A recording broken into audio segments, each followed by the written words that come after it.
Aô, Feira Livre! Hoje é um dia de polêmica. Você que já perdeu muitas amizades aí, brigou com familiares, essa briga política, esquerda, direita, que doideira. Vamos falar um pouco de política. Fala aí, Renatão, quem você trouxe hoje aí pra gente? Alô, Poços! Eu trouxe meu amigo de infância, Tiago Monteiro. Ele é formado em Ciências Políticas, morou mais de 10 anos em Brasília e esse ano ele resolveu voltar para Poços. E ele vai contar tudo isso para a gente, como foi Brasília, como que é em Poços. Ele está com dois projetos super interessantes. Bem-vindo, Tiagão! Olá, boa noite, Renatão, boa noite, meu amigo Matheus, boa noite a você que aí nos assiste, nos prestigia nesse momento. É uma satisfação muito grande estar aqui com o Renatão, um grande ícone por onde passa, né? Sujeito alegre, feliz, e precisamos de mais gente assim, com iniciativa, que tenha, enfim, mais simpatia, né, do que as polarizações que a gente tem visto por aí. E, como você falou no começo, pessoas perdendo até a amizade por conta de política. Não vale a pena, viu, gente? Trabalho com isso há 16 anos e, sinceramente, não vale a pena. É um momento de polarização, a gente tem em jogo muita coisa, mas eu acho que isso tem servido também, né, gente, para a gente. Né, outro dia estava comentando o que a pandemia trouxe, né? Aumentou um pouco mais essa coisa da polarização, agravou um pouco mais os ânimos de uma forma geral, independente do assunto, né, de político ou não, as pessoas estão mais nervosas, estão com um pavio mais curto, né? E isso gera confusão em qualquer lugar, e na política não seria diferente. Então, o momento exige um pouco de calma e tranquilidade, e a gente precisa de pessoas assim também, para poder ajudar a acalmar os ânimos e não deixar de pensar e discutir temas importantes, porque todo mundo está vendo aí que a pandemia também serviu. Qual é o lado positivo? Serviu para que as pessoas vissem que a necessidade, o quanto é importante pensar em quem vai votar e no que vai se fazer, porque tudo tem consequência. Hoje nós estamos vendo uma inflação altíssima, a desvalorização do real, a diminuição do poder de compra. Então, tá muita gente passando fome no Brasil. Então, um momento difícil que exige, certamente, de qualquer governante, qualquer gestor público, muita transparência, muita seriedade, muita dedicação, e não dá para ficar fazendo fanfarronices por aí, né? Tem razão, não dá. E eu também, Renato, eu acho que uma coisa importante para falar, se você que está aí, não importa em que candidato que você gosta, que você imagina, o que eu recomendo é se inscrever aqui no canal, Renato. Tem que se inscrever no canal. A gente fala de política, semana passada a gente trouxe um cigano, então é uma doideira. Toda terça-feira tem programa aí de conversa de temas diferentes. Hoje vai ser um assunto muito importante, né, Renato? É um negócio que todo mundo tem que ter, que todo mundo tem que falar de política, não pode falar, eu não falo de política, acho que é um tema importante. Então vamos entrar nessa, se inscreve no canal aí. Com certeza, isso aí. Antes de começar o vídeo, se inscreve no canal. E realmente política é um lugar que você não foge. Você vai estar num bar, você vai estar num café com o pessoal do trabalho, você vai, às vezes, até numa paquera de um bar vai surgir um assunto de política, e é bom você saber como conduzir, às vezes, pensamentos diversos. A pessoa tem uma posição mais conservadora de direita ou mais liberal de esquerda, e saber conversar com harmonia para fluir a conversa, a amizade, sem acabar com isso. Tiagão, para contextualizar aí pro pessoal que não te conhece, eu te conheço desde os meus 15, 16 anos, e você sempre é notável que você tem uma posição, tem um perfil político, sempre gostou de política, sempre foi uma pessoa em eventos, em festas, você foi aquela pessoa que sempre fazia discurso, quando a gente era até menor de idade, do aniversário lá do bolão, você sempre gostava de pegar o microfone, falar, enfim. E aí, você logo com 18 anos, não sei a idade específica, você foi para Brasília e voltou esse ano. Conta pra gente Brasília, o que te motivou, o que você estudou lá, para contextualizar a gente? Bom, Renatão, eu com 18 é aquela coisa, né? Eu sempre tive isso. Acho que tem pessoas que têm uma facilidade maior, né, para falar em público, E, às vezes, muitas coisas, por exemplo, era abaixo-assinado de coleguinha de escola, querendo coisa dentro da escola, e, sabe, grêmio estudantil, tudo, porque, assim, né, você até falou uma coisa, me chamou a atenção, né, o ir num bar não é que vai surgir um assunto de política, o ir no bar e o estar ali conversando sobre qualquer assunto é política, né? As pessoas se organizam politicamente, elas conversam, elas são sociáveis e política é isso, né? Ela é a forma como, harmônica, né? Que é a forma mais harmônica de convivência e ela está em todas as relações. Então, a gente às vezes está em casa, né, um casal, e isso você está ali falando sobre um filme ou sobre qual restaurante ir, alguma coisa do tipo, e um tem uma posição, o outro tem outra, você naturalmente tem que agir, falar alguma coisa, defender a sua posição, senão não vai dar certo e a chance de ter uma confusão é grande. E a mesma coisa na política, né? Então, assim, política está em tudo. E eu sempre tive isso em mim, né? Sempre gostei muito, nunca fui político, nunca me testei nas urnas, sempre trabalhei com política, porque, assim, afinal de contas, o que eu pensava? Eu era o primeiro cara a levantar a mão na escola e falar, bom, eu quero fazer administração de empresas. Mas as pessoas sempre falavam, pô, você vai ser político, não sei o quê. Com 10 anos me botaram apelido de prefeito. Dali um pouco foi subindo, era deputada, não sei o quê. Depois que eu fui para Brasília, né, eu chamava até de senador. Pô, quanta honra. Quero eu, quem sabe um dia, eu ainda não tenho nem 35, então não preencho nem o requisito para isso, que é para a candidatura à presidência da República ou, aí no caso, ao Senado Federal também, né? Então, quem sabe um dia. E realmente, depois de começar a estudar, é o que a ciência política faz. A ciência política ela estuda a forma de organização das pessoas, do Estado, né? Qual é a forma política que esse Estado está dividido, né? E qual é a interação dele com as pessoas, as políticas públicas. O que é políticas públicas? Então, tudo que o governo faz ou deixa de fazer, né? Então, se ele vai fazer saneamento básico, é uma política pública. Ele tem que ter um planejamento. Vem de onde? Vem do IBGE, de números, né? Que vai falar, ó, tem tantas pessoas em tal lugar, precisa de mais infraestrutura, precisa disso, calcular as redes de água e etc., que vai ter numa cidade, seja ela do tamanho que for, e é isso que, por exemplo, a privatização agora desse setor tem a expectativa de melhora, né, para o país como um todo, principalmente áreas mais carentes. Então, isso é uma política pública. Quer ver, a maior política pública que existe no mundo é o SUS. É a maior política pública no mundo, mundial. Olha só que coisa, o SUS, mas ele é eficiente e tal. Olha, ele é tão gigantesco, ele tem tantas ramificações para que ele chegue até a ponta em 5.700 municípios, né, e com toda a carência que a gente tem no Brasil, tanto de infraestrutura, né, de suportes e etc., que assim, isso pode ser uma revolução e certamente vai trazer benefícios às pessoas. E o governo não deu conta de fazer ao longo desses anos todos. E nós temos um percentual ínfimo de infraestrutura e de muitos lugares sem saneamento básico total. Então, você vê como isso é importante. Agora, isso é uma visão de longo prazo. Por exemplo, hoje nós estamos vendo em algumas cidades, aqui em Poços de Caldas, por exemplo, eu cheguei aqui há 2 meses e retornando, né, depois de 16 anos, e vi as pessoas aqui estão no meio de uma crise hídrica, estavam, né, já tem quase um mês chovendo, e as pessoas aqui não estão preocupadas em daqui 10 anos se vai ter água. E o planejamento que se tem é exatamente para os próximos 7.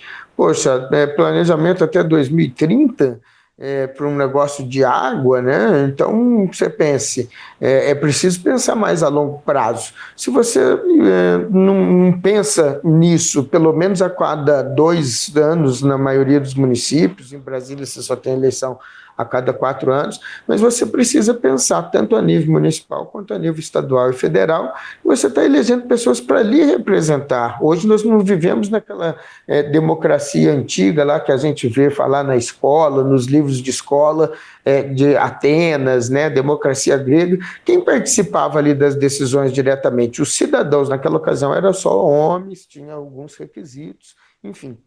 Preenchendo aqueles requisitos, não eram todos que iam lá participar, eles eram selecionados antes ali, você tinha ali um sorteio, alguma coisa, e que eles selecionavam entre eles quem participaria, e aí aquela assembleia direta era de pessoas já selecionadas. Hoje em dia nós temos uma democracia representativa, a gente elege alguém para nos representar. Então, a gente precisa pensar muito bem e não trocar o voto por nada, porque as pessoas, e se ganha eleição em todos os lugares, muito assim, com dinheiro, compra de voto, cabo eleitoral, distribuição de cesta básica, e as pessoas pensam, poxa, eu estou precisando de uma cesta básica, eu vou precisar pegar a cesta básica. Ok, pega a cesta básica, mas vote em outra pessoa. Porque aí sim você vai estar ajudando a não colocar uma pessoa que mesmo que te ajudou ali em algum momento, certamente esse dinheiro não cai do céu, como não cai também na nossa casa do céu. Então, ele vem de algum lugar e certamente não é licitamente. E isso é difícil de acontecer. Então, nesses casos principalmente. Então, a gente tem que pensar nisso, porque senão a gente vai cada dia mais deixando as coisas à mercê. E olha só, hoje eu estava vendo o preço médio da gasolina no país, R$ 8,00, R$ 7,99. Que isso? Onde nós vamos parar? Você vai ver. Eu fui no mercado há pouco, o preço das coisas, outras voltaram a subir novamente. Tinha dado uma quedazinha no arroz, né, feijão e tal, já voltou a subir, mas uma disparada. Então, por elementos básicos, né, o preço do gás tem capitais que já está a R$ 140. Então, são questões. E agora vem o governo, hoje começou, né, o decreto do presidente Jair Bolsonaro hoje, regulamentando o Auxílio Brasil, e uma das mudanças importantes, que no caso é preciso fazer um recadastramento? É preciso, se você pensar, é necessário que se faça um recadastramento se está mudando de programa. Mas a forma como estava sendo previsto, as pessoas simplesmente seriam desligadas de uma política pública, que é o Bolsa Família, que está aí há 19 anos. Só um parênteses, a gente está gravando uma semana antes desse programa sair, então pode ser que alguma coisa do Auxílio Brasil mude, tá? Para quem está ouvindo, a gente está uma semana antes. Então tá, perdão, não sabia. Não, pode falar, só que você está vendo, está ciente que as coisas mudam, ainda mais que o Bolsonaro aí vai saber, né? Realmente, ele muda muito de opinião mesmo, viu? Enfim. Mas isso tudo tem consequências, sabe? Então, assim, eu fui estudar, e quanto mais você vai avançando nessa relação do que é o Estado e a relação deles com as pessoas, depois fui trabalhar na associação comercial com defesa de interesses, né, o famoso lobby, né, ou então o chamado relações institucionais, relações governamentais. Isso é uma coisa muito difícil de fazer, porque você tem que ir se relacionar, as empresas, as pessoas precisam ir atrás do governo, porque no Brasil você tem uma burocracia enorme, gigantesca, cada hora querem mudar a legislação, uma insegurança jurídica tremenda, isso dificulta investimentos, isso dificulta a vida de qualquer brasileiro mesmo, que está aqui, que queira fazer qualquer coisa, que queira abrir o seu negócio. E as pessoas, quando começam a crescer e trabalhar, elas se deparam com outras barreiras colocadas pelos governos, né, locais, estaduais, federais, federal, né, enfim.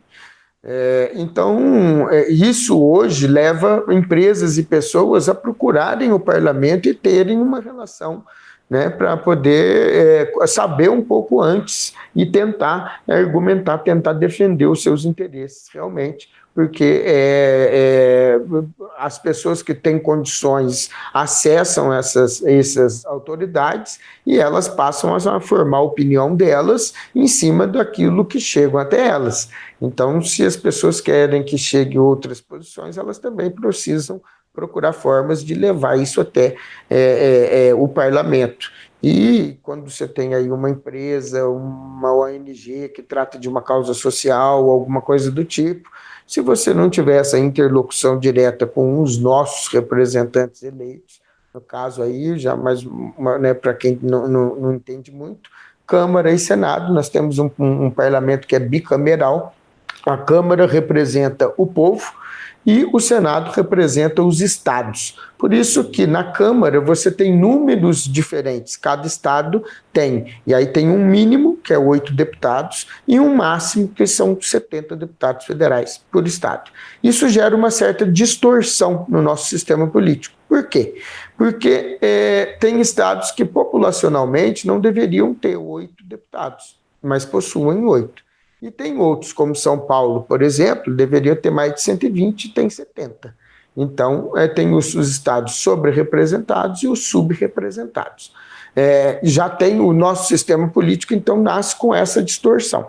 Isso veio desde 88 e você tem uma distorção dessa que já causa algumas mudanças. Antes você tinha um segundo peso, uma outra coisa que causava uma mudança entre votar numa pessoa e eleger outra, né? Esse é um dos exemplos. As coligações eleitorais que também levavam a isso. Hoje as coligações são permitidas apenas para cargos do executivo, prefeito, governador, presidente da República.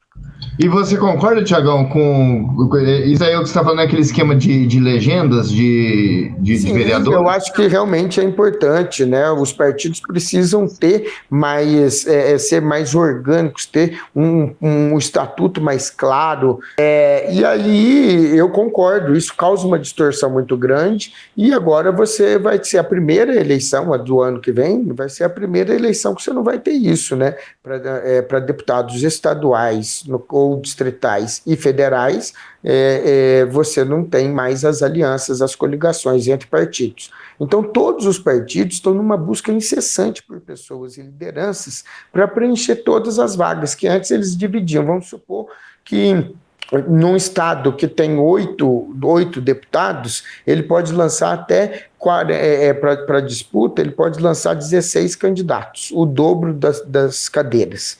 Né? É o que cada partido pode lançar de candidato, é o dobro das cadeiras em disputa. Então, as pessoas se organizam ali, 16 candidatos e tal, e você está disputando um eleitorado, uma coisa, e as pessoas precisam ter essa noção de que agora todos os partidos, antes eles dividiam, por exemplo, podia lançar 16 candidatos, juntava partido A com partido B, o A indicava 8, o B indicava 8. Formava-se ali uma coligação e aqueles 16 candidatos, às vezes, estavam concorrendo entre si. Quem subiria o mais votado, a depender de superar ou não o número necessário de votos para atingir uma cadeira. Então, agora você está votando nos candidatos, o partido vai ter que soltar ou a chapa inteira ou sair sozinho. Então, ele vai ter que, ou ele preenche todas as vagas, as 16 vagas em disputa, e aí, naturalmente, se antes 2 partidos estavam juntos ou mais, agora, se todos têm que individualmente lançar os 16, eles precisam de mais gente. E há uma cooptação geral, principalmente por mulheres e negros, porque mudou a regra eleitoral esse ano, com que a partir desse ano o voto vai ter peso 2, né, em mulheres e negros, para a questão do fundo eleitoral e do fundo partidário. Né, para a constituição dos recursos, né, divisão dos recursos tanto para o fundo eleitoral quanto partidário. Nós estamos falando de muitos bilhões de reais, né, o fundão eleitoral do ano que vem, que é vergonhoso, numa época de plena pandemia, se gastar 3 bilhões de reais de recursos públicos 3,8, né, bilhões de reais em recursos públicos, no momento em que o país que mais de 30%, quase 30% da população está passando necessidade básica. Né? Então, é uma vergonha. E é isso que as pessoas têm visto, e agora já entra uma análise também da situação que nós vivemos. Nós tivemos pouco mais de 50% de renovação das cadeiras dos 513 deputados federais na última eleição, né? Na eleição que elegeu o presidente Jair Bolsonaro, por exemplo. E você teve uma grande mudança. O partido, que era o partido dele, o PSL, saiu um partido então nanico para o segundo, o terceiro partido com mais cadeiras no parlamento. Então, e concomitantemente com mais acesso, e agora é um dos que mais tem grana para a eleição do ano que vem, que aí a divisão dos recursos é feita com base na última eleição. E aí você tem, então, todos os partidos cacifados com muita grana. O PT também é o partido que mais vai ter, inclusive, até mais dinheiro do que o próprio PSL, que agora se une ao Democratas, e aí você tem o União Brasil, que tem 2 partidos. Foi uma estratégia deles nesse primeiro momento, que eram partidos que tem ali uma estrutura muito fechada, são partidos de quadros, com velhos caciques, enfim, com lideranças locais e regionais que mandam no partido há anos e são verdadeiros donos dos partidos. E é isso que as pessoas precisam entender. Quando você está votando em alguém, por trás dele tem um dono de partido. Que partido é esse? Quem é esse cara aí na sua cidade? Será que ele é uma boa pessoa? Será que ele tem uma boa fama? Agora, por exemplo, nós estamos vendo o presidente Jair Bolsonaro se filiando ao Partido Liberal, o PL. Né? O PL é presidido nacionalmente, ele tem um dono, é o Valdemar Costa Neto, que continua presidente. Por exemplo, ele era presidente lá na época do mensalão do PT em 2005, chegou até a ser preso por participação no mensalão, e agora continua presidente do partido. E assim o Roberto Jefferson está preso e continua presidente. Quer dizer, continua não, hoje, inclusive, teve a decisão soltando, né, do ministro Alexandre de Moraes, que concedeu a ele aí, que destituiu ele da presidência do PTB, a pedido de parlamentares. Você imagina, você tinha um presidente de partido dentro de cadeia e o domínio dele sobre o partido é tanto que ele está dentro da cadeia, todo o resto que está fora, que é do mesmo partido, fala assim, não, precisamos ter alguém que não esteja preso como presidente, não dá mais para ser você, sinto muito, você está preso, e mesmo assim não conseguiam tirá-lo da presidência do partido. Então, foi preciso uma ação judicial, o STF intervir, né, chegar ao STF e o STF decidir o que deveria ser feito, se era constitucional ou não. E aí a decisão do ministro hoje diz que ele precisa se licenciar da presidência do partido. É um absurdo, né? Acho que para qualquer um que não entende de política, independente do nome, você fala, se o cara é o presidente do partido e está preso, independente se é justo ou não a prisão, independente do mérito, né, da prisão, enfim, se está preso, ele não poderia exercer. Já a prisão é exatamente isso, é a privação da liberdade, e se ele está privado da liberdade, ele não poderia exercer formalmente a presidência do partido, que recebe recursos públicos, inclusive no período que ele está lá preso. E aí, como é que ele faz? Então, uma coisa que as pessoas precisam acordar, e eu acho que o momento facilitou isso um pouco. Mas, Thiago, você falando desse ponto importante, né? Quando a gente coloca alguém, não é só essa pessoa que vai, tem muita gente ruim que vai junto, né? Às vezes você pode entrar bem intencionado na política, mas está num partido não tão legal assim. Mas no caso do Jair Bolsonaro, por exemplo, eu vi que você fez várias críticas ao governo, aí até, acho que hoje em dia só um pequeno núcleo ainda continua apoiando, né? Você pode ser direita e de esquerda, muita gente ainda está contra as coisas que ele faz. Mas a pergunta é, você acha que todas essas atitudes loucas que ele está fazendo, indo contra a pandemia, contra o meio ambiente, contra a educação, cultura, acho que é tudo planejado, ou ele simplesmente é a imagem que ele está passando do tiozão louco que está fazendo as coisas? Você acha que tem inteligência aí por trás? Tem um negócio macabro aí por trás, ou é sem querer que ele está fazendo merda? Olha, tem um pouco de tudo. Tem algumas coisas que são planejadas, sim, mas nem tudo. e, né, algumas cortinas de fumaça, né, em determinados momentos, né, por exemplo, um exemplo claro, né, só que é uma estratégia errada. Né, o cara ameaçou, eu não sei precisar a data exatamente, mas faz o quê? Uns 3 meses atrás? Bom, 7 de setembro, olha só. 7 de setembro era véspera, né, um pouco antes de 7 de setembro, perdão. O desfile militar seria no dia 7 de setembro, e ele pediu para que lá, um dia antes da votação lá do voto impresso no Congresso Nacional, ele pediu que o Exército passasse lá com uma comitiva, com um comboio militar com tanques e tal. Eles estavam indo para um treinamento militar que acontece anualmente e tal, e passaram em Brasília, você vê, há um desvio de rota, passaram ali em Brasília, e só um custo, imagine o que são, sei lá, 5 mil veículos, com tantos mil homens, uma tropa inteira, deslocamento de tanques, isso envolve carretas, helicópteros e tudo mais. É um exercício de guerra, é preciso fazer, o país precisa ter o seu exercício militar, porque também, se é preciso utilizar alguma coisa, as forças precisam estar preparadas. Mas não havia necessidade de se passar em Brasília, e ele fez com que o comboio passasse por Brasília, para pressionar os parlamentares, de qualquer forma, e desfilar com um tanque. Aí vem com um desfile militar para passar lá, entregar um convite a ele para participar do treinamento e tal. Uma coisa totalmente inventada, não havia aquilo, não há um protocolo, não havia nada daquilo, necessidade disso institucionalmente falando, né? E ele foi lá, acho que quando chegou, a imagem ficou clara, um tanque sucateado, todo enfumaçado.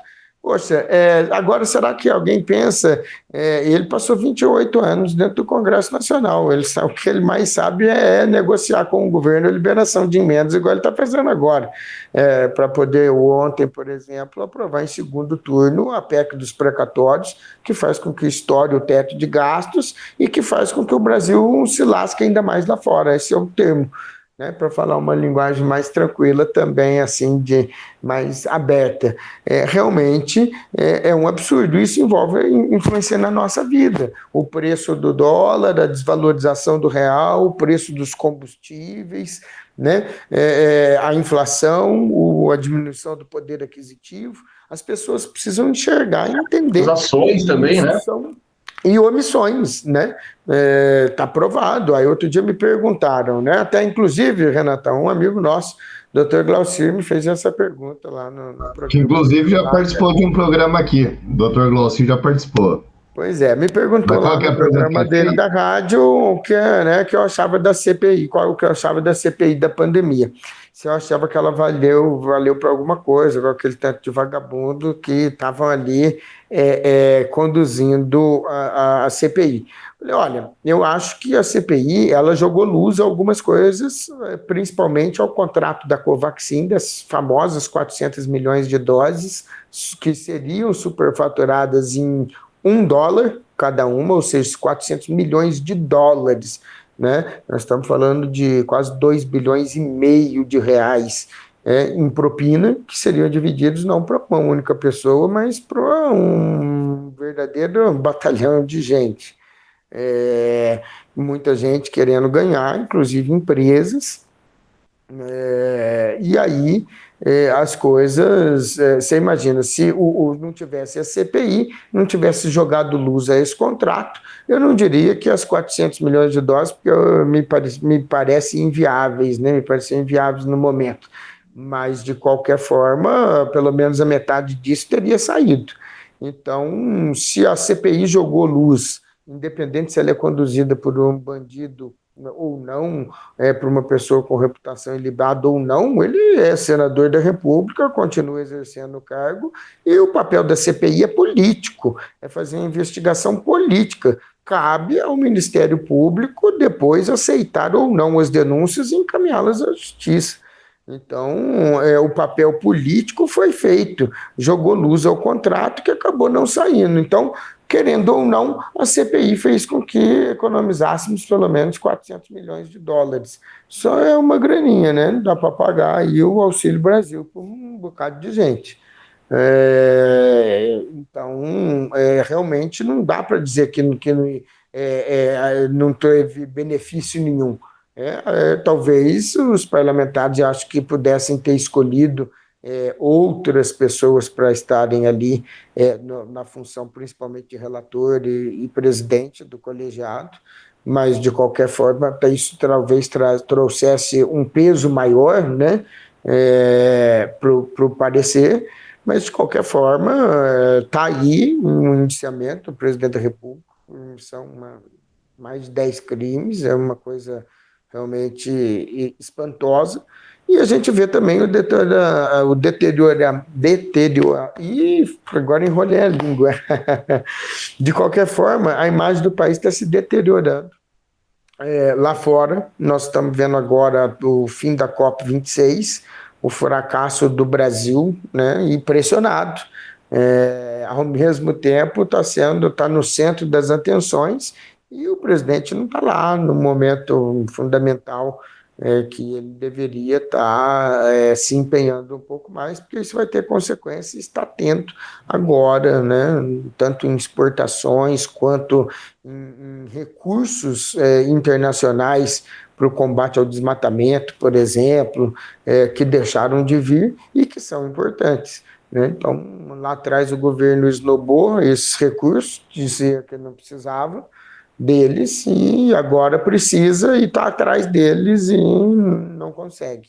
E aí... Ô, Tiagão, uma pergunta. A imagem que muitos países, eles têm julgado o nosso governo do Jair Bolsonaro, criticado demais. Você vê a imprensa de qualquer país julga bastante. Você acha que ainda há chance, depois dele sair, se caso ele não for eleito, de reverter essa imagem, ter o apoio econômico das grandes potências, ou você acha que isso vai ser a longo prazo quase irrecuperável? Não, a resposta, né, os efeitos costumam demorar um pouco mais, mas a resposta política, ela tem um efeito imediato.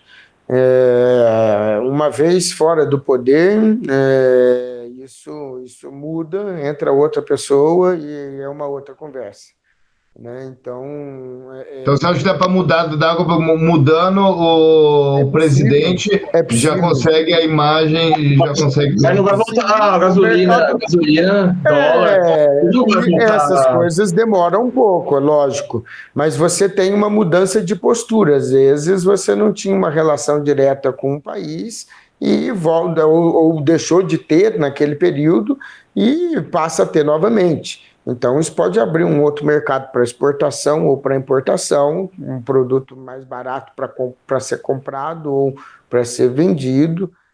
Então, você abre outras possibilidades políticas e apoios de uma forma imediata com alguns países que você já tinha ali uma coisa mais fechada, né? Quer ver um exemplo? O esbarrão e a brincadeira que depois o próprio Bolsonaro fez com a Angela Merkel lá, que ele pisou no pé dela no jantar lá na reunião do G20. Era um jantar reservado, ele pisou no pé dela, ela olha e fala para ele, e alemão, aquele jeitão positivo, tal, né? Já foi falando assim, você, tal. Aquele você, você não é à toa, não. Certamente para fechar um negócio com a Alemanha. Agora a Merkel está saindo, mas enquanto ela estava lá, certamente para o Brasil fazer alguma coisa com a Alemanha, vai enfrentar uma resistência muito maior do que se fosse com outro líder que tivesse uma simpatia maior ou um diálogo maior, né? Talvez acho que o que falta é exatamente isso, é o diálogo. E aí entra uma característica do presidente que ele tem posturas que são dele, né? Ele está combinado com a equipe uma coisa e ele toma outra postura, de repente. Foi ali para falar uma coisa, chegou lá, ele falou outra. Então ele pega até as pessoas, o pessoal dele despreparado. E isso também gera custos, né? E as pessoas saem de uma reunião ministerial, 30 ministros, não sei o quê, mais assessores, secretários executivos dos ministérios e não sei o quê. Então, você mobiliza ali mais de 100 pessoas para uma reunião, fala 2 horas e tal, combina os caminhos com todo mundo ali. As pessoas saem dali, quando está chegando lá para transmitir aquilo aos seus, ele já mudou o caminho. Então, dificulta bem o trabalho, né? E aí está aí o preço disso, né? Por exemplo, ou se paga e libera recursos, aí já estamos falando num segundo mensalão, né? Que é o orçamento secreto, que foi bloqueado ontem pela maioria do Supremo Tribunal Federal. Esse dinheiro, para você ter uma ideia, foram 919 milhões de reais liberados só na semana passada, na véspera da primeiro turno da PEC dos precatórios. É muita grana. Isso dinheiro liberado para alguns parlamentares, de forma à parte do orçamento federal, do que está na lei, do que foi autorizado pelo Congresso Nacional, com um respaldo de parte do próprio Congresso para atender deputados e senadores individualmente e poder ter maioria para passar. Isso tudo com uma esperança eleitoral de dobrar o Bolsa Família, mudar de nome e ver se ele consegue recuperar politicamente o estrago que a pandemia acabou de enterrar, né? Não diria que foi só a pandemia, mas acabou de... É verdade, já estava acontecendo algumas coisas antes, mas a pandemia deu uma caidinha, né? Eu queria perguntar uma coisa. Por favor. Eu vou falar uma coisa para os três aqui, na verdade. Vou deixar o Thiago por último. Vamos falar não é opinião do que você quer. Eu sou presidenciáveis ano que vem, quem vai ganhar? Não é opinião, eu quero que ganhe tal candidato. Eu quero saber quem vocês acham, se você apostar um dinheiro, quem vai levar a eleição. Vamos começar, Renato, depois eu, depois o Thiago. Quem são os candidatos, Max? Quem são os candidatos? Os que a gente sabe aí, tem Lula, tem Bolsonaro, o Moro acabou de entrar na partida, o Dória a gente não sabe se é o Dória, mas pode botar no balaio, tem o Ciro, eu estou falando dos principais, mas você pode apostar em quem você quiser. Se você apostar um dinheiro, não quem você votaria, estou falando quem você acha que esse cara vai ganhar. Bom, Renatão, primeiro, depois eu, depois o Thiago fala com embasamento o que ele imagina aí. Bom, já que é um palpite mesmo, sem ter nada certo, assim, porque a gente nem sabe quem vai se candidatar, eu acredito que o João Dória, ele tá aí, fez bastante coisa pela vacina, seja contra ou a favor, ele apareceu bastante, há muita crítica eu moro em São Paulo atualmente, dos paulistanos, mas eu acho que ele é bem articulado, bem inteligente, que vai, se ele usar a sabedoria dele e a inteligência, vai acabar levando essa eleição. Beleza, então você aposta no Dória. Eu vou apostar no cara. Sou contra esse cara, tá? Não votaria. Eu vou apostar no Jair Bolsonaro. Acho que ele vai ser reeleito. Não gosto dele, não queria. Mas eu acho que vai pro segundo turno o Lula e ele. O Lula vai estar com a pesquisa mostra que ele tá na frente, mas vai chegar lá. Eu acho que o antipetismo vai voltar.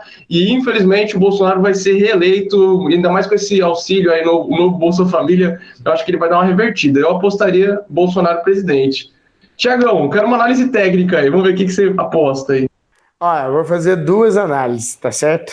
Vamos lá. Olha, existe uma possibilidade, né? E nós estamos tão focados na polarização Bolsonaro versus Lula versus PT, e há uma possibilidade de nenhum dos dois ser nem candidatos. Acredita nisso? Há possibilidade. O Lula começou a dar sinais claros e acho que ele adiantou um pouco. O pessoal do PT ficou muito puto essa semana lá em Brasília, na semana passada, porque ele, numa entrevista, deixou escapar uma coisa que é um plano, sim, do partido, que é o Lula ser candidato a senador por São Paulo. Ele talvez fosse, se isso acontecer, ele pode ser o senador mais votado da história do Senado Federal. Ele vai chegar grande no Senado, que é uma casa importante, que acolhe ex-presidentes da República, vários, né, historicamente, então tem um peso político muito importante e faria com que o partido se saísse bem também no fundo eleitoral e ele ajudasse a eleger candidatos a deputados. O PT, por exemplo, está focado em eleger deputados federais. Eles, nos últimos 20 anos, nos últimos 30 anos, o PT nunca teve focado em eleger deputados federais. Eles sempre estavam focados em lançar cabeça de chapa, ou seja, governadores, presidente da República, prefeitos e etc. E agora, nos últimos 30 anos, desde que o PT foi fundado, esse ano eles vão estar focados, ano que vem, perdão, eles vão estar focados em eleger deputados federais. Tanto é que a ex-presidente Dilma, o próprio Lula pode ser candidato ao Senado, mas vai ter outras figuras do partido que vão descendo degraus e vão ser candidatos a deputado federal para exatamente tentar puxar um número maior de parlamentares. Isso é uma estratégia que precisa ser vista, né? E certamente eles têm uma condição, o PT ainda é o partido mais bem organizado internamente, né? E você tem ali uma certa paixão das pessoas, assim como há também do lado bolsonarista, mas você tem uma organização maior por trás, né, do partido. Você tem ali alguns princípios que eles seguem internamente e tal, e que fazem o partido, você vê que sempre tem um presidente novo e tal, não tem alguém que se perpetue ali dentro, são muitas alas e muita gente disputando aquele espaço internamente mesmo. Todos eles estão do mesmo lado, mas também há disputa interna, né? E você não vê isso muito no Bolsonaro em si. Ele começou a reunir um pouco mais e aí o resultado do governo dele vem um pouco disso, né? Eu aposto hoje, sinceramente, que a terceira via vai levar. E essa terceira via, para mim, tem dois nomes. Ou é Sérgio Moro ou é Rodrigo Pacheco. O Pacheco talvez tenha mais habilidade política e, como bom mineiro, está correndo por fora, né? Hoje, o Moro tem mais chance que ele, do que o Pacheco. E eu acredito que isso, né, vai fazer com que a disputa seja bem acirrada. É normal que o Bolsonaro, por estar no poder, e o Lula, por ter sido presidente em sim, por ser a maior liderança do PT, com que os dois apareçam na frente da pesquisa, quando você pergunta em quem votar. Exatamente porque as pessoas estão achando que a disputa ainda vai ser entre eles, os dois. Mas isso ainda tem muita água para rolar. O presidente enfrenta um momento difícil, que pode, inclusive, estar fora da disputa por decisão dele próprio. O presidente hoje cogita, por exemplo, grupos do presidente Jair Bolsonaro cogitam a possibilidade dele sair candidato ao Senado pelo Rio de Janeiro. Então, nós temos a possibilidade do Bolsonaro ser candidato ao Senado no Rio de Janeiro e do Lula ser candidato ao Senado em São Paulo. Parece um pouco louco, mas não é. Isso está sendo discutido internamente nos partidos e é uma estratégia. Então, quem seria o candidato desses dois? Aí você aparece uma terceira via com uma condição, por exemplo, o Rodrigo Pacheco, se conseguir, foi para o PSD agora, igual o Alckmin em São Paulo também está indo para o PSD. Então, o Kassab, que é o presidente do PSD, foi prefeito de São Paulo, ele foi o cara que tirou um partido político mais rápido do papel, que foi o PSD, se não me engano, na eleição de 2014, para a eleição de 2014, né? Ou foi 2010, agora eu realmente não me lembro, mas acho que foi 2014. Ele tirou o partido do PSD do papel, assim, muito rapidamente. Ele tem uma articulação muito boa e agora está trazendo grandes nomes. O Datena também, né? Foi para lá. Então, assim, tem uma possibilidade, os partidos estão se movimentando e estão se preocupados em fazer um maior número de deputados e senadores para que possam ter condições de não enfrentar um próximo presidente da República, seja ele quem for, de uma outra forma, né? Com um conjunto maior, digamos assim, com uma unidade um pouco maior. Agora, aí nesse ponto a esquerda leva vantagem, porque se une mais, porque consegue conversar, e nós estamos visto até o próprio PT abrindo mão de candidaturas, deixando de lado candidaturas a governo de estado e etc., para poder ser candidatos a deputado federal. Então, é preciso ceder. Também, quando você quer fazer uma aliança, e a direita tem esse problema, a direita está mais fragmentada. O Bolsonaro não consegue unir toda a direita. Ele conseguiu unir, conseguiu ganhar a eleição no segundo turno, que ele também não esperava, e está aí o resultado, né? O governo totalmente despreparado. Começou com boas ações e foi abandonando todas elas pelo caminho, abandonando as ações e as pessoas que estavam junto. E agora não consegue mais reunir, não consegue mais formar um novo caminho. Está patinando, né? E nós estamos vendo, isso aí nenhum bolsonarista pode negar, ele está patinando e não consegue avançar, a não ser liberando a chave do cofre. E o Centrão, historicamente, faz isso, ele suga até não ter mais jeito, e no fim ele vai para quem tem mais chance.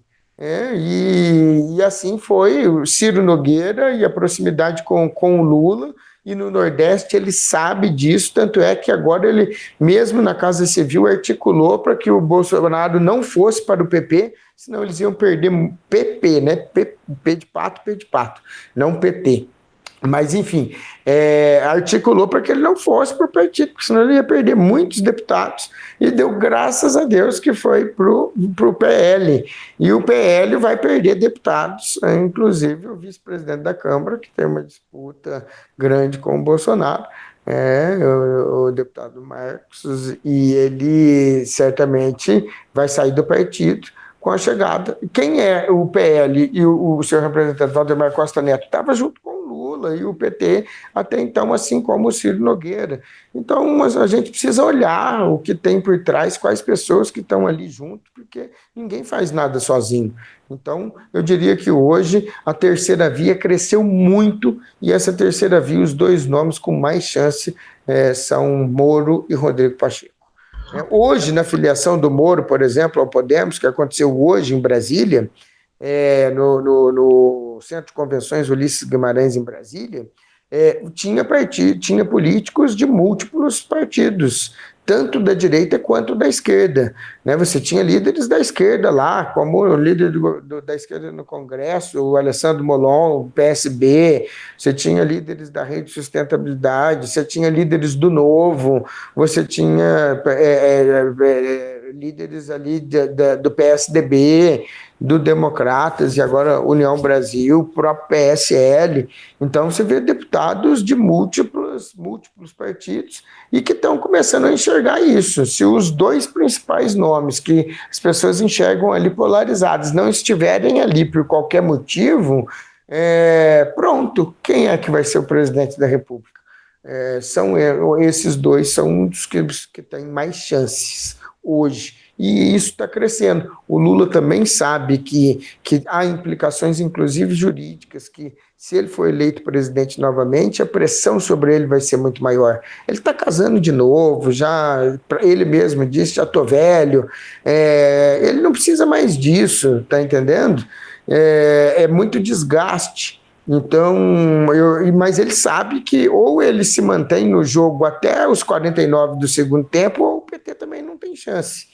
Então, ele está ali levando até onde dá para levar. Agora, na semana passada, ele deixou escapar a estratégia, e que os petistas estão muito preocupados, porque realmente, se isso sai de escopo, quem seria o nome capaz de ganhar do Bolsonaro que seja, ou do Moro, né? Ou do Pacheco, ou da Simone Tebet, do PMDB, que também é um nome que também pode aglutinar aí grandes partidos, e uma mulher serena, enfim, senadora da República, com boa articulação política, também pode ser um discurso num momento de alta das mulheres, de uma forma como um todo, na política principalmente.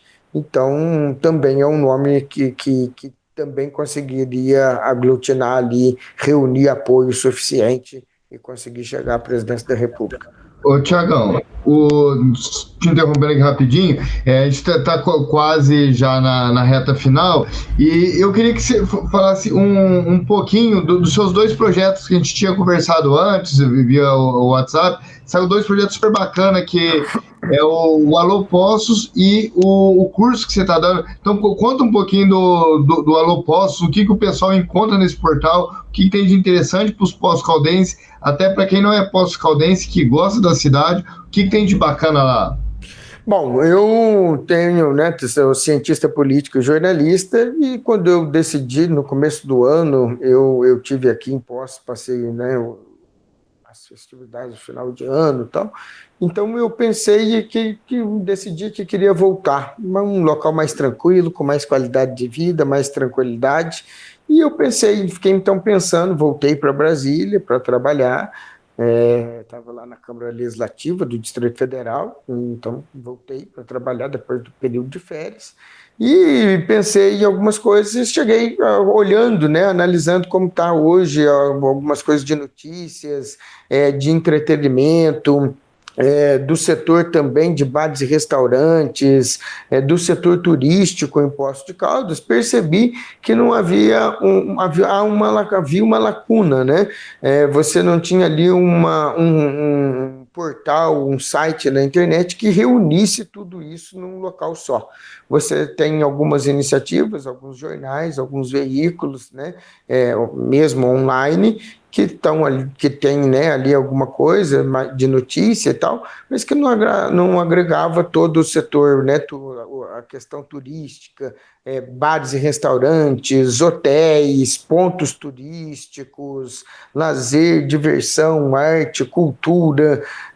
Então, isso tudo existe algumas iniciativas, mas separadamente. E o Alô Poços, então, surgiu unindo essas ideias, um portal de notícias da cidade, online, nascendo online, não adaptado para o online como os tradicionais hoje aqui na cidade, e agregando o setor de bares e restaurantes. Então nós temos o Agita Poços, que vai ter ali toda a programação cultural de bares e restaurantes, as pessoas podem encontrar ali o que vai ter tocando, enfim, o que vai rolar na cidade, além dos hotéis, dos pontos turísticos, das questões que valorizam o turismo na cidade.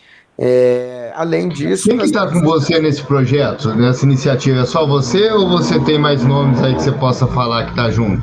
Não, na verdade, nós somos um time, eu sou sozinho, não tenho nenhum sócio, mas temos um time de colunistas, de colaboradores que acreditam no projeto. Eu volto a falar, ninguém faz nada sozinho, né?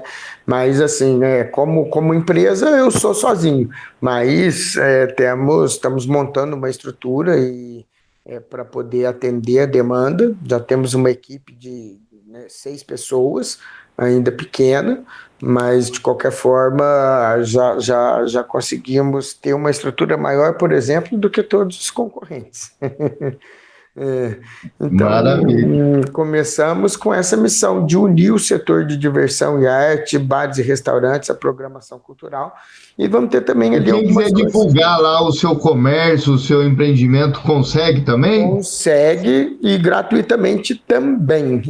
Vamos ter lá um classificados online, que as pessoas vão poder vender um celular, enfim, o que quiserem, de forma gratuita, e também um banco de talentos que as pessoas vão poder não só olhar as vagas disponíveis no mercado de trabalho, tanto as do Cine quanto as cadastradas pelas empresas parceiras, né, os nossos recrutadores, e as pessoas podem cadastrar o seu currículo, subir ele num banco, no nosso banco de talentos, e as empresas parceiras, elas, por exemplo, imagine uma padaria, ele quer contratar um padeiro, está com dificuldade, ele pode acessar o site gratuitamente e olhar, basta fazer um cadastro simples, e ele vai ter acesso ao banco de currículos. Então ele vai buscar lá padeiro, vamos supor que ele encontre 4 currículos de padeiro, e já facilitou também a busca dele. né, a seleção dele, e facilitou para quem quer buscar um emprego. Isso também não tem em Poços de Caldas, né, um banco de talentos online que a pessoa pode cadastrar o seu currículo na sua área e outras pessoas podem ali procurar e, se interessar, podem chegar até você, a proposta de emprego pode chegar até você, né? Então, tentando unir realmente as pessoas, o setor produtivo, é uma ferramenta, uma plataforma online que vai ter também essa prestação de serviço público para que a gente possa valorizar não só o turismo, mas fortalecer o desenvolvimento e o acesso à informação, que é mais importante. Nós temos um foco na cobertura das ações da Câmara Municipal e da Prefeitura, então as pessoas vão encontrar muita coisa ali em colunas e tal, que vão estar falando sobre os bastidores realmente. Eu sinto falta disso, sentia falta disso em Poços, de ter ali alguma coisa, um veículo confiável, com uma cobertura diária sobre os fatos que aconteçam na cidade, de forma isenta, né, com responsabilidade, com ética, e que é o melhor para a cidade e não se promover ou também abocanhar os cofres públicos, como a gente vê. Muito legal, Thiago, muito legal. Parabéns à iniciativa. Poços sempre agregando mais valor para Poços de Caldas, minha querida cidade.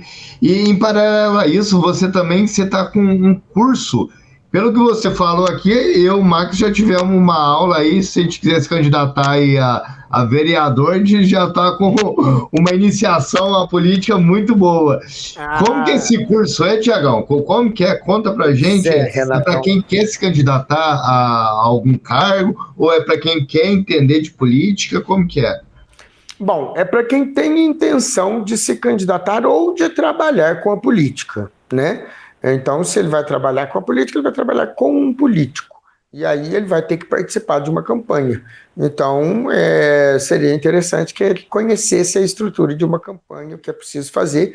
E o mais legal, eu pensei nesse curso, eu fui dirigente partidário na última eleição, eu cuidei de 48 candidatos a deputado distrital, e 16 candidatos a deputado federal, mais o candidato a majoritário, que era um candidato ao Senado, que eu fui o coordenador geral da campanha. Então, e dentro do partido, eu era secretário executivo e tinha que ajudar todos os 48 candidatos. No caso lá é Distrito Federal, então deputado distrital, nos outros estados seria o equivalente a deputado estadual, e 16 deputados federais. E eu via em muitos deles alguns iniciantes, né, principiantes na política, mas que queriam se candidatar e que conseguiam agregar algumas pessoas, que para se candidatar você precisa ter um partido, você precisa conseguir entrar no partido, você precisa conseguir ter a legenda para ser candidato. Então, isso também é uma disputa interna. E eu percebi a dificuldade das pessoas em conseguir fazer o básico, elas não sabiam como começar, como chegar às pessoas, como organizar alguma coisa, principalmente sem ou com pouco recurso. E é possível fazer. As pessoas, elas têm condições de fazer elas mesmas. Vai gastar alguma coisa? Vai. Mas acima de 15, 20 mil reais, você consegue fazer uma campanha. Para deputado estadual, para deputado federal. É preciso ter, lógico que não é fácil, mas é preciso ter, a gente chama do sistema S, né? Que é sola, saliva e sapato. Você tem que andar todos os dias, e se tem uma falácia que existe na política, é que político não trabalha.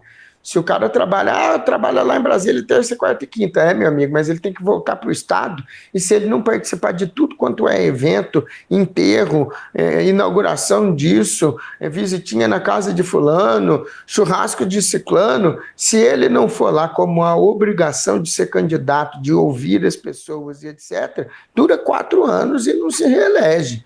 Então, assim, se tem uma coisa que o político, que é mentira de um político, é que ele não trabalha. Se ele não trabalhar, ele vai ficar lá só 4 anos. Aqueles que ficam um pouco mais é porque trabalham. Então, assim, eles têm um trabalho realizado, eles fazem e eles estão na rua o tempo inteiro. Eles não têm final de semana, não tem essa de, o cara está lá. Bom, ele pode ter umas férias, um final de semana no mês, ele tem lá um descanso, mas os outros 3 estão trabalhando sábado, domingo e feriado. Ou ele vai andando. E Brasil afora, você vê Minas, 870 municípios.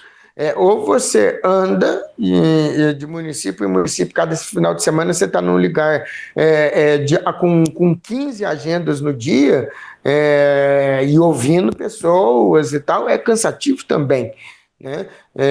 Então tem que ter essa dedicação, ou então comprar o voto igual faz a maioria dos políticos, e não é isso que a gente quer. Então o curso Campanha de Sucesso nasceu exatamente para motivar as pessoas a conseguir organizar a campanha política, porque o que você tem hoje à disposição de quem está entrando agora na política são cursos de marketing político.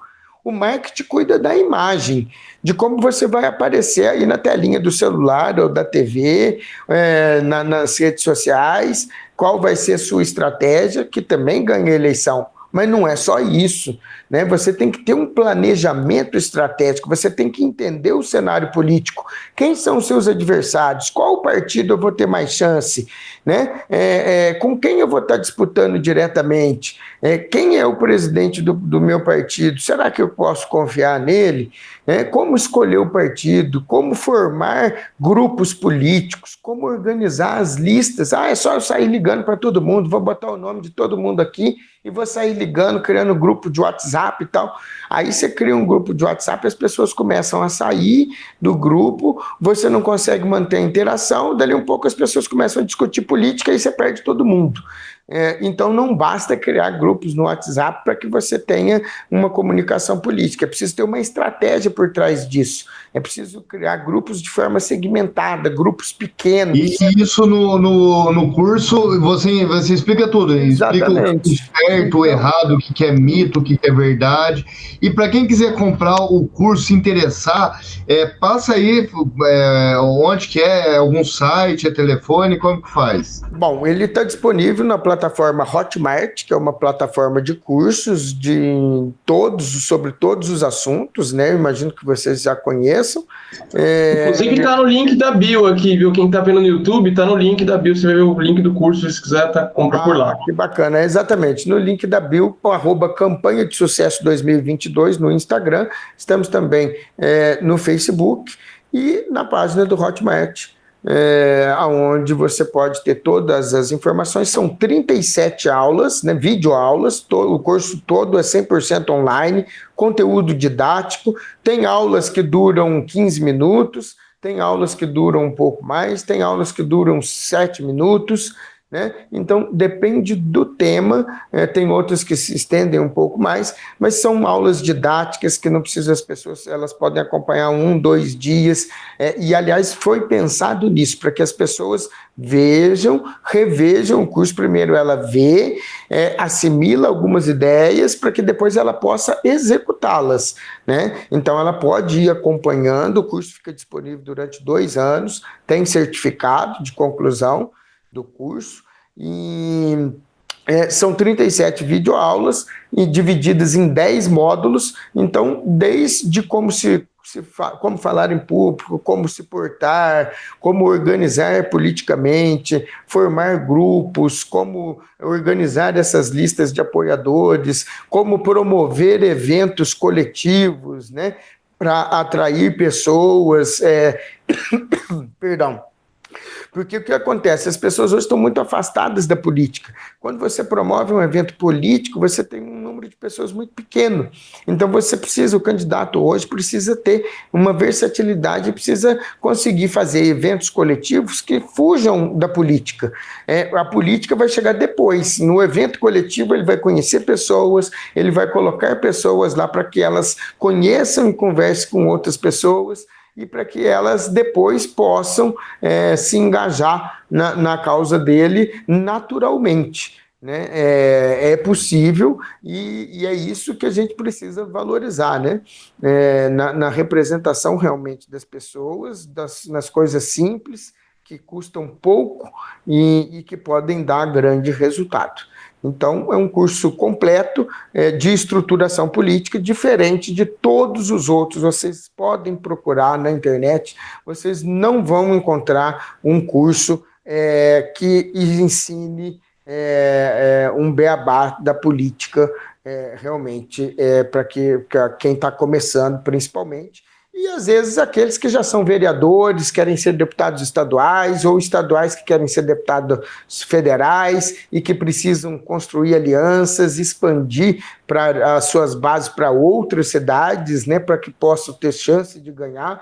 Então, e em todos os mandatos que eu passei, Renatão, eu vi deputados eleitos, alguns com 4 mandatos, né? Lá 16 anos, e uma certa desorganização sempre nessa questão de organização dos contatos. Então isso é fundamental, as pessoas acham que não, que elas podem só fazer um grupo de WhatsApp e tal, e vai fazendo diversos... Então, mesmo quem está na política já há anos, é legal ver esse curso, porque vai dar uma atualizada. Show de bola. Ele hoje custa R$ 990 e ele vai sofrer um acréscimo de 20%, né? Assim que nós fecharmos a primeira turma, que é de 100, nós está faltando hoje, deixa eu até confirmar aqui, mas nós temos mais 17 vagas. Quantas pessoas que a turma é, Tiagão? 100 pessoas por turma. Então nós temos mais 17 vagas nessa primeira turma. Isso. Mais 17 vagas, e aí depois ele tem um acréscimo de 20% para a segunda turma, que são custos e questões que já estavam também em contrato com a produção, né? Vocês são aí de produtora, sabem também como é. Então, a gente tem que manter o que está no contrato, né?